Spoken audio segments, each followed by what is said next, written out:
Choisir son terrain n'est pas si facile que ça. Il y a plusieurs facteurs à prendre en compte, comme l'exposition du terrain, la nature des sols, la situation géographique ou le prix au mètre carré. C'est un ensemble de données clés qui permettront un choix réfléchi du terrain. Commençons par la situation géographique. Les prix des terrains sont une donnée non négligeable lors du choix du terrain, notamment en France où certaines régions sont très chères comme l'Île-de-France, la région PACA, Rhône-Alpes ou encore l'Alsace. Il faut aussi penser à la revente de la maison. En effet, le prix de votre terrain peut varier positivement, voire négativement.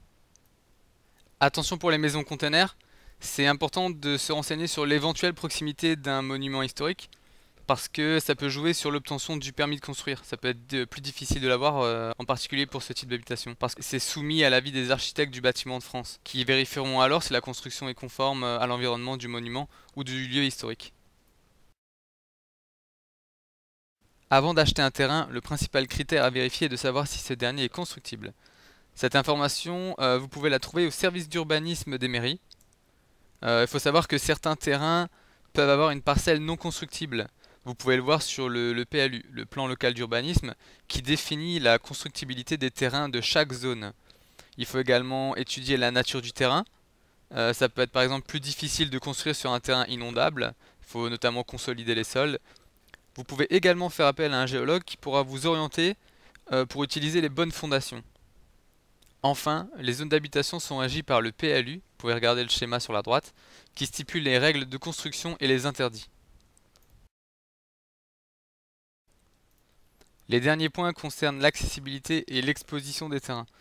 Pour la construction des maisons containers, le terrain doit être accessible aux camions qui vont venir livrer les containers et à la grue qui viendra les décharger.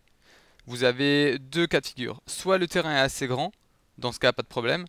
Si le terrain est trop petit, le grutage doit se faire côté rue. La rue doit donc être accessible aux camions. Si par contre le terrain est en zone rurale, il y a moins de contraintes. Mais personnellement, avant d'en arriver là, je vous conseille de vous rapprocher de votre mairie pour savoir si votre projet de construction est viable et que ça ne pose pas de problème. Dans ce cas, après, il sera possible d'acheter le terrain pour construire la maison container. Profitez-en pour revenir à différents moments de la journée et à différents moments de l'année, car il est essentiel de repérer l'exposition du terrain. Si un terrain est trop ombragé, le soleil ne peut pas alors chauffer la maison, qui subit une perte de chaleur, se répercutant sur les coûts du chauffage.